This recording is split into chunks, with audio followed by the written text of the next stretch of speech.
Hi everyone and welcome back to online tutorials. So today's unit is unit 5, time management and productivity.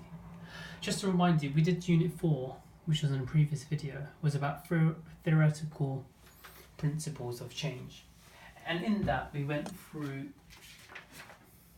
tactics for implementing change and how to reduce resistance from a client regarding change, because no one really likes change, as well as key motivators, because ultimately there are forces that push and pull, and what we want to do is push the client to actually make the change. The main force driving that is motivation, and how to push those motivation, the motivation of the client is a various range of things which we discussed in unit 4, such as input output method, affirmations and like so.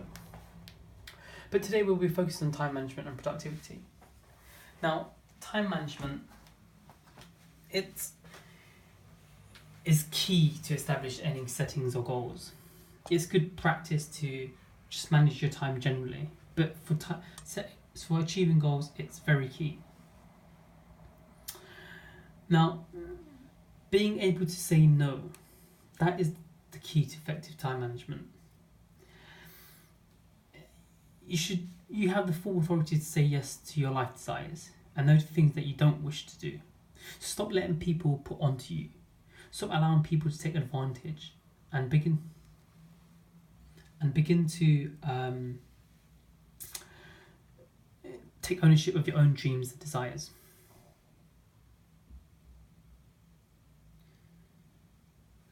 There are a number of strategies resources available to manage time, but strategies such as, say, energy management and sleep hygiene are all linked. So you can't expect to manage your time wisely and achieve more if you sleep too little, for example. What I like to do with time management is to begin each week with your weekly expectations. Start by placing your tasks into what is important and what's urgent, and get through these tasks at the beginning of the week.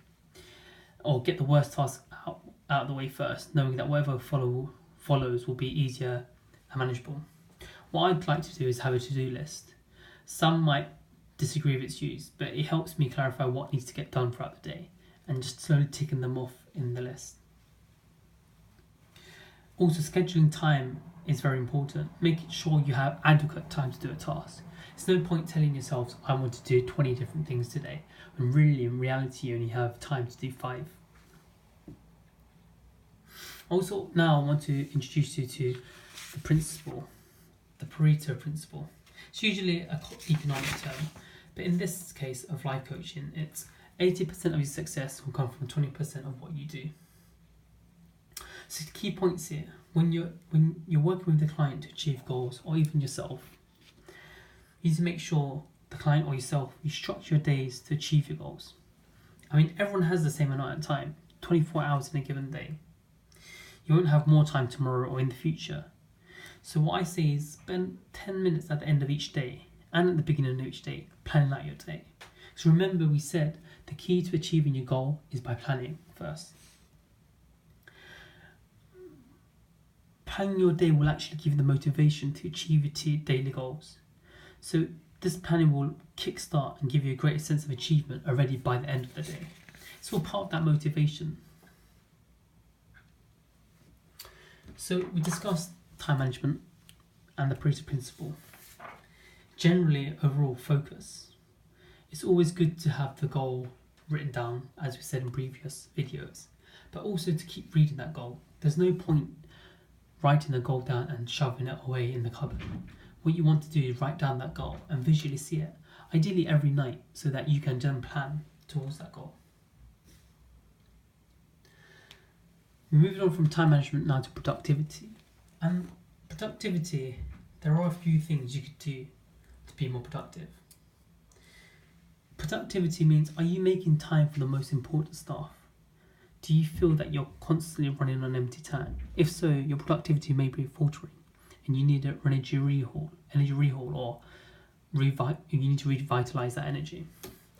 I've got a list of tips that could help with productivity. I won't list them down here, but I'll mention them slowly, so maybe you can take note. One, this will probably be beneficial for you as a coach and a coachee, and you in life in general, no matter what you do. One is to take time out when needed. Rest more. Celebrate your successes. Watch your sleep patterns. Drink more water.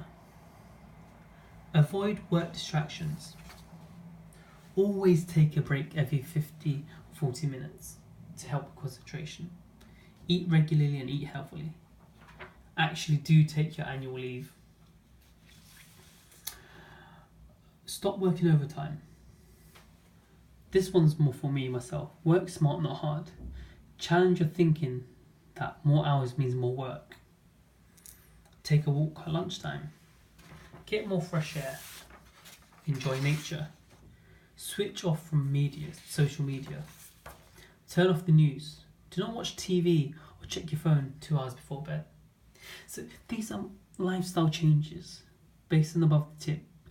Lifestyle changes like this based on the things I just mentioned will help boost productivity levels.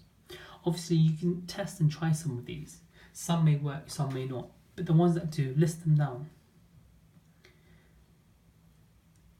And because what you don't want is a lack of productivity. Deflation is a sign that you're not doing what you should be. So listen to your levels of motivation. If you become energized and passionate about one goal, but not another, it's time to refocus your energy on what really matters. Now when it comes to productivity, there's one little last thing I want to end this video on. And it is eat that frog. It just means do the most challenging task first, whether that be in the beginning of the week or at the beginning of the day. It allows us to tackle, by doing this, it allows us to tackle the most boring and difficult tasks, and then you won't have to tackle anything difficult for the rest of the day. You know that once you've eaten the frog, so to speak, you can look forward to better things. If you have anything to put off until later, try tackling it first thing. And so you need to look at what are the big issues that your client has put off lately. What we tend to do is put the big factors aside, but really we should be challenging head on. So at the end of this video, I want to give you some questions to reflect on. One is, how can a coach help a client manage time more effectively? i.e. being you. How can a coach, i.e. being you, help a client boost their productivity? What methods can be used? Let's take for example, Jim is a 40-year-old man. He's struggling with demotivation and time management issues. His boss has referred him to you for help, increasing his productivity at work. What steps will you take to help him become more motivated? So these are things I want you to think of. Comment on what methods you'll do. Also, if you like my videos, please like, please subscribe, and please do follow the rest of my videos.